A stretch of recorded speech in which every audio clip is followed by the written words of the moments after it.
लाठीचार्ज की है, सर का हाथ टूट गया है।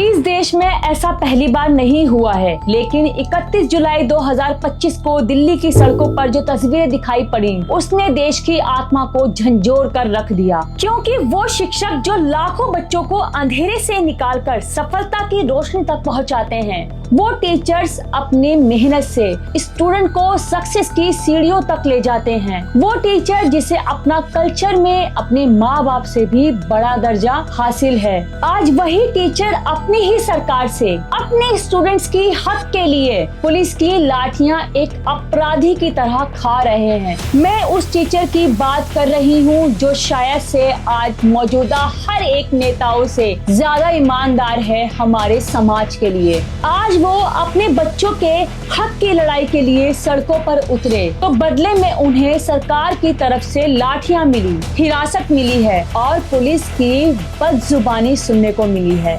ये कोई गलत तरीके से या किसी को ऐसे खरीद के नहीं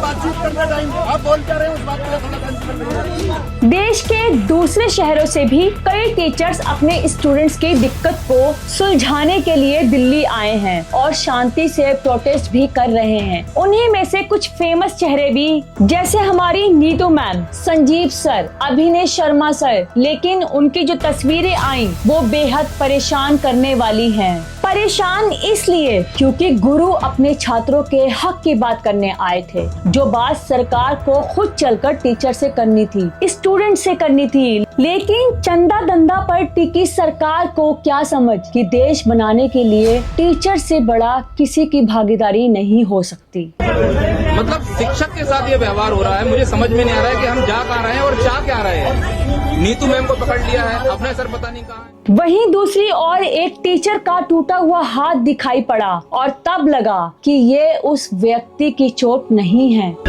अभी पुलिस ने लाठीचार्ज की है, सर का हाथ टूट गया है। ये उस सिस्टम की गूंगी बहरी बर्बरता की पहचान है जो इंसाफ देने से डरती है, और यही डर लाखों करोड़ों स्टूडेंट्स की जिंदगी बर्बाद कर रहा है। अब सवाल उठा कि क्या यही वो भारत की कल्पना है जो हमने की है? क्या इसी तरह हमारा भारत विश्व गुरु बनेगा, जहां गुरु को सजा मिलती है, एक अपराधी की तरह डंडे से मारा जाता है, वो भी सिर्फ इसलिए कि वो अपने बच्चे के लिए आवाज उठा रहे हैं? सच कहें तो ये जख्म सिर्फ शरीर पर नहीं है, हर उस मेहनतकश युवा की उम्मीद पर लगे घाव हैं जो दिन रात मेहनत करके नौकरी की आस लगाए बैठे हैं। जरा सोचिए, हम 4th लार्जेस्ट इकोनॉमी वाले देश से सिर्फ एक साधारण सी नौकरी मांग रहे हैं और वो डंडे दे रहे हैं। ये हर उस माँ बाप की पीड़ा है जो बच्चे को बेहतर कल में देखना चाहते हैं, जो अपनी तरह मुश्किल भरी अपने बच्चों की जिंदगी भूल कर भी नहीं सोच सकते। और इसलिए मेरा मानना है कि ये सिर्फ एक प्रोटेस्ट नहीं है,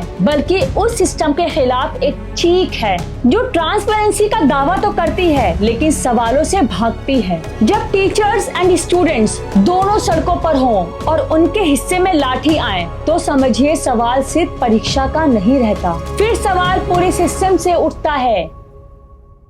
कैसा लोकतांत्रिक देश है जहां पर न्याय मांगना गुनाह है? सिर्फ वोट देने का अधिकार ही किसी भी देश को डेमोक्रेसी का टाइटल नहीं देता। प्रोटेस्ट की आजादी भी आपका राइट है और सरकार का काम है कि प्रोटेस्टर्स की हिफाजत हो, उनकी दिक्कतें सुने और हल करें, ना कि उन पर बल प्रयोग करें। जब टीचर्स एंड स्टूडेंट्स दोनों इंसाफ की मांग करते लहूलुहान हो तो लड़ाई सिर्फ उनकी नहीं होती है, बल्कि इस स्थिति में लड़ाई पूरे देश की हो जाती है। और इसलिए एसएससी सीजीएल विवाद पर जब उम्मीदें टूटी तो हमें लगा कि आइए इनका साथ दें, इन्हें हम भी खुलकर सपोर्ट करें और जो इनका हक है वो इन्हें जरूर मिले, एक बेहतर भविष्य जो कि ये डिजर्व करते हैं। एसएससी सीजीएल का विवाद क्या है वो आपको समझाते हैं। दरअसल एसएससी यानी स्टाफ सिलेक्शन कमीशन की सीजीएल परीक्षा हर साल करोड़ों युवाओं के लिए सरकारी नौकरी की उम्मीद लेकर आती है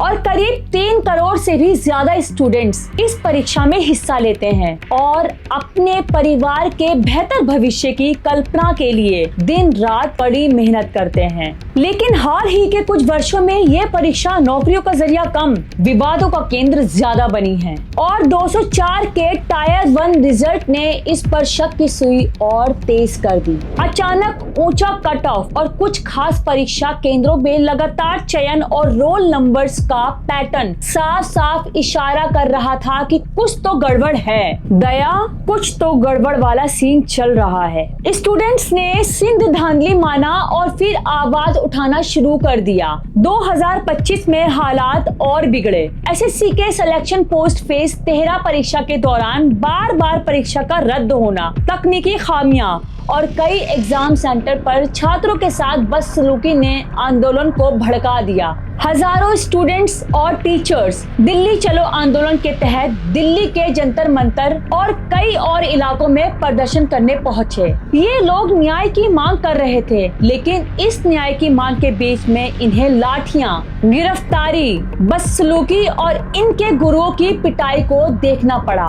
जरा सोचिए, जो शिक्षक अपने छात्रों को देश के निर्माण की राह दिखा रहे थे, आज लहूलुहान थे। जो शिक्षक किसी समाज की नींव होते हैं, आज वो अपने ही छात्रों के लिए सड़क पर जब उतरने को मजबूर हो गए, तो ये समझ में हमें भी आ रहा था कि सिर्फ परीक्षा नहीं, लोकतंत्र की आत्मा घायल हो रही है। और नीतू मैम, अभिनय शर्मा या भोला यादव, आदित्य रंजन, ये आज सिर्फ एक कोचिंग सेंटर के शिक्षकों के नाम नहीं है, बल्कि ये उस आवाज का प्रतीक है जो छात्रों की उम्मीदों के लिए आज सामने आए हैं। एक टीचर ने जब पुलिस वाले से पूछा कि आप सवालों से इतना डरते क्यों हैं, तो पुलिस वाले ने कहा, वर्दी पहनोगे समझ में आएगा। तभी टीचर ने कहा, पहनी तो उतार दी, बोला मर्द होते तो पहने रहते। आप बोल क्या रहे हैं, उस बात पे थोड़ा सेंसिबल भाई, हम किससे बात कर रहे हैं। इस तरह के शब्दों का चयन,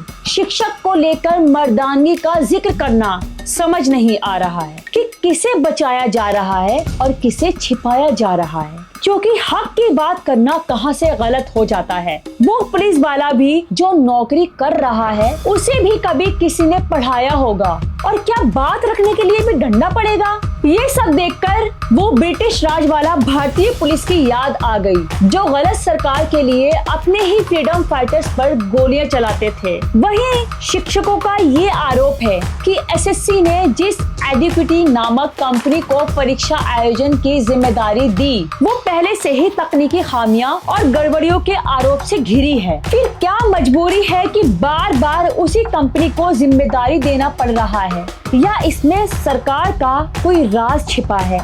समझना आसान है। क्या ये सिर्फ एक महज लापरवाही है या कुछ और? क्या ये सुनियोजित खेल नहीं है जिसमें छात्रों के भविष्य को दांव पर लगाया जा रहा है और साथ में भारत के भविष्य से भी खेला जा रहा है? लाखों युवा हर साल मेहनत करते हैं, सालों का संघर्ष होता है, उनके परिवारों की उम्मीदें होती हैं, एक बेहतर समाज की उम्मीदें होती हैं। मेरा खुद का एक दोस्त जो प्रयागराज में रहता है, उसका एग्जाम सेंटर उसके घर से 557 किलोमीटर दूर था, वो भी तब जब कुंभ चल रहा था और लाखों लोग ट्रेन में कुंभ मेले में आ रहे थे। उस वक्त उसी भीड़ में एक स्टूडेंट को ठूस दिया गया। क्या उस हालत में वो मेंटली फिट हो सकता है, एग्जाम दे सकता है? और दूसरा, मेरा जानने वाला एक दोस्त जो मेरा भाई से कम नहीं है, उसे दिल्ली प्रोटेस्ट में पुलिस ने लाठी मारी। क्या सिस्टम हमारे बिना चलेगा? सरकार हमारे बिना कुछ है? पुलिस हमारे बिना कुछ है? क्या ये सब कुछ एक ऐसी कंपनी के भरोसे छोड़ देना ठीक है जिसकी साख पहले से ही सवाल के दायरे में है? स्टूडेंट कई मांग कर रहे हैं। एसएससी सीजीएल स्टूडेंट्स ने अपनी मांगों को स्पष्ट किया। ये मांगे न केवल उनके हक की लड़ाई थी, बल्कि एक पारदर्शी और निष्पक्ष व्यवस्था की स्थापना की तरफ इशारा कर रही है। स्टूडेंट्स की पहली मांग है एजुकेशन पर प्रतिबंध। इस कंपनी की तकनीकी अक्षमता और संदिग्ध भूमि के चलते छात्र कह रहे हैं कि इसे परीक्षा आयोजन से हटाया जाए। दूसरा, परीक्षा और परिणाम की तारीखें तय हो। यूपीएससी की तरह वो भी कह रहे हैं कि एसएससी भी एक निश्चित कैलेंडर जारी करे जिसमें परीक्षा और परिणाम की तारीखें शामिल हों। तीसरा, पारदर्शी नॉर्मलाइजेशन प्रक्रिया। नॉर्मलाइजेशन प्रक्रिया में ट्रांसपेरेंसी हो ताकि अभ्यर्थी को शक ना रहे। एंड चौथा, परीक्षा का उत्तर उचित हो, प्रश्न पत्र में गलतियां ना हो और एक ही सवाल अलग अलग पालियों में ना पूछा जाए, जो कि बिल्कुल सही है। अब बताइए क्या चल रहा है ये। पांचवा, नियुक्ति में तेजी, भर्ती प्रक्रिया पूरी होने के बाद नियुक्ति तुरंत हो, ना कि पुरानी भर्तियों के कारण रुकी रहे। छठा, वेटिंग लिस्ट, चयनित अभ्यर्थियों के बाद वेटिंग लिस्ट जारी की जाए। सातवां, परीक्षा केंद्रों की सुगमता, केंद्र दूर दराज या पहुंच से बाहर ना हो, क्योंकि अपने ही घर से एग्जाम सेंटर 600 किलोमीटर से 1000 किलोमीटर दूर का कोई सेंस नहीं बनता।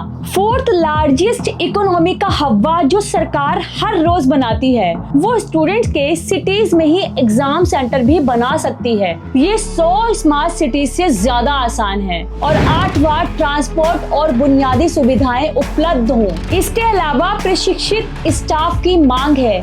निष्पक्षता के साथ ही केंद्रों पर प्रशिक्षित कर्मचारी हों। इसके अलावा किसी भी स्टूडेंट के साथ मिसबिहेव ना किया जाए। एंड नोवा, तकनीकी खामियों का अंत हो।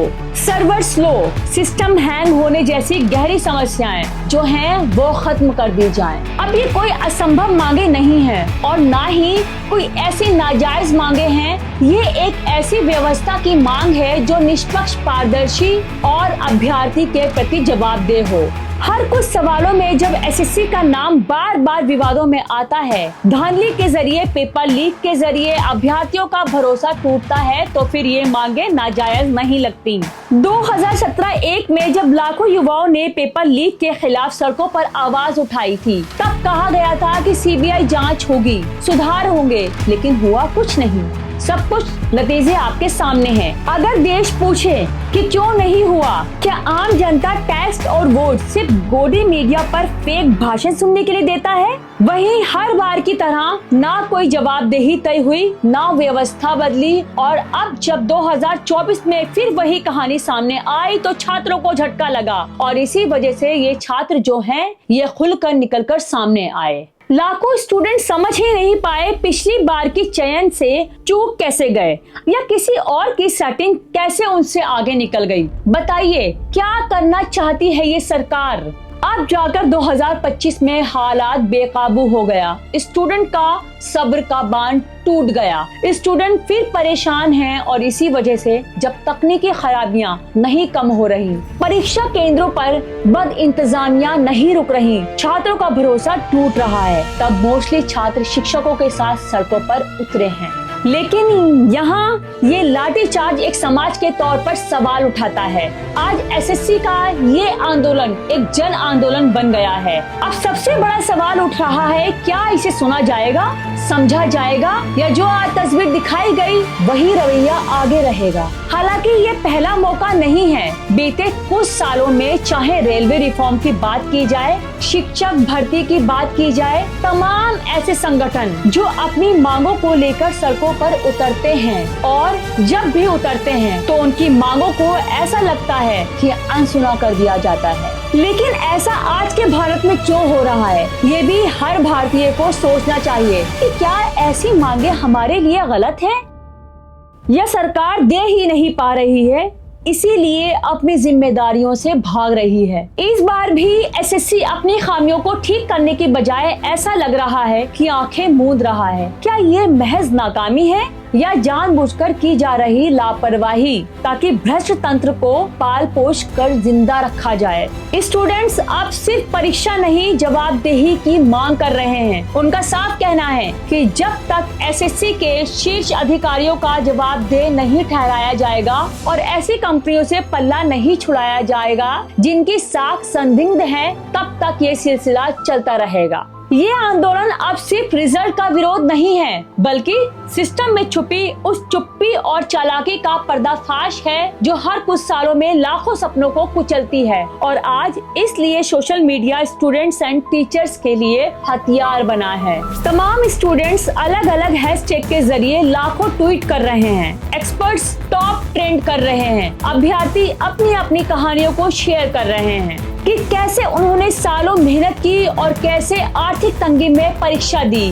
कैसे एक करप्ट सिस्टम में उनके सपनों को निगल गया। लेकिन सवाल यही है कि क्या सोशल मीडिया की आवाज सिस्टम के कानों तक पहुंचेगी या सिर्फ डिजिटल शोर बनकर रह जाएगी। जब स्टूडेंट सड़कों पर उतरते हैं तो लाठीचार्ज होता है, जब शिक्षक बोलते हैं तो हिरासत में लेकर उन्हें बस में भर के पुलिस स्टेशन ले जाया जाता है, उन्हें पीटा जाता है। और यही सवाल होता है कि क्या लोकतंत्र में हक मांगना गुनाह है? क्या देश में डेमोक्रेसी बुझने की कगार पर जा पहुंची है? लाठीचार्ज और हिरासत के बावजूद भी स्टूडेंट एंड टीचर हार नहीं मान रहे हैं। वो नारे लगा रहे हैं कि जब जब युवा बोला सिंहासन डोला। जाएंगे बच्चों के पास में, बच्चे चलना शुरू करेंगे अपनी जगह से।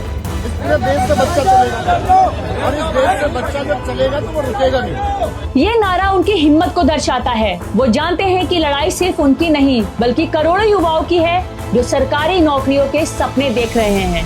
टीचर नीतू मैम कहती हैं कि सबको इन लोगों ने मार के भगाया, लेकिन ये हिंसा स्टूडेंट्स का हौसला नहीं तोड़ सकती। फिर वो इकट्ठे हो रहे हैं, अपनी मांगों को दोहरा रहे हैं और व्यवस्था से जवाब मांग रहे हैं। यह आंदोलन अब सिर्फ एसएससी तक सीमित नहीं, रेलवे, बीपीएससी और अन्य भर्ती परीक्षाओं में व्याप्त भ्रष्टाचार के खिलाफ एक बड़ा जन आंदोलन बन गया है। एसएससी सीजीएल को लेकर उठे विरोध प्रदर्शन सिर्फ एक परीक्षा या परिणाम का मामला नहीं है, ये भारत की भर्ती व्यवस्था में फैले उस गहरी बीमारी का लक्षण है जो लाखों युवाओं के सपनों को कुचल रहा है, टीचर्स की आवाज को खामोश कर रहा है और भ्रष्टाचार को खुलेआम फलने फूलने दे रहा है। जिस सिस्टम में पारदर्शी की जगह संदेह हो और सवाल पूछने पर लाठियां मिले, यकीनन वो देश विश्व गुरु तो नहीं बन सकता जहां पर छात्र और शिक्षक एक साथ लाठियां खा रहे हों। उम्मीद है सरकार इस सिस्टम पर ध्यान देगी। सरकार के पास दो रास्ते हैं, या तो छात्रों की आवाज सुने, टीचर्स की बात माने, उनकी मांगों को गंभीरता से लेकर उन संदिग्ध कंपनियों पर कार्रवाई करे, कार्य प्रणाली को बेहतर करे, पारदर्शी और जवाबदेही सामने लाए, या फिर चुप रहकर इस पूरे भरोसे को नर्क में जाने दे जिनकी बुनियाद पर ये देश खड़ा है। आज युवा एंड टीचर्स सड़कों पर हैं क्योंकि सिस्टम ने उन्हें हर ओर से मायूस किया है। उनके पास न्याय मांगने के सिवा और कोई रास्ता नहीं बचा। लेकिन ये साफ है कि लाठियां उनकी आवाज को दबा नहीं सकती, डर उन्हें चुप नहीं करा सकता। ये आंदोलन ऐसा लगता है तब तक नहीं रुकेगा जब तक बदलाव नहीं आता। सरकार से हमारी भी गुजारिश है, इतिहास भी यही कहता है कि भारत के युवाओं ने जब भी अन्याय के खिलाफ आवाज उठाई है तब पूरी व्यवस्था हिल गई है। बेहतर है कि भारत के करोड़ों छात्रों की अलग अलग विषयों को लेकर जो चिंता है उसे अनसुना ना किया जाए, उसे सुना जाए, नहीं तो कहीं ऐसा ना हो कि इतिहास फिर से खुद को दोहरा जाए। आखिर में इसी उम्मीद के साथ हम भी उम्मीद करते हैं कि स्टूडेंट एंड टीचर्स की ये चीख सरकार के कानों तक जरूर पहुंचेगी जो अभी तक नहीं पहुंच सकी है। यह सरकार सुन के भी अनसुना कर रही है और इन सभी स्टूडेंट्स एंड टीचर्स को हमारा भी समर्थन है। बदलाव जरूर आएगा। जय हिंद दोस्तों।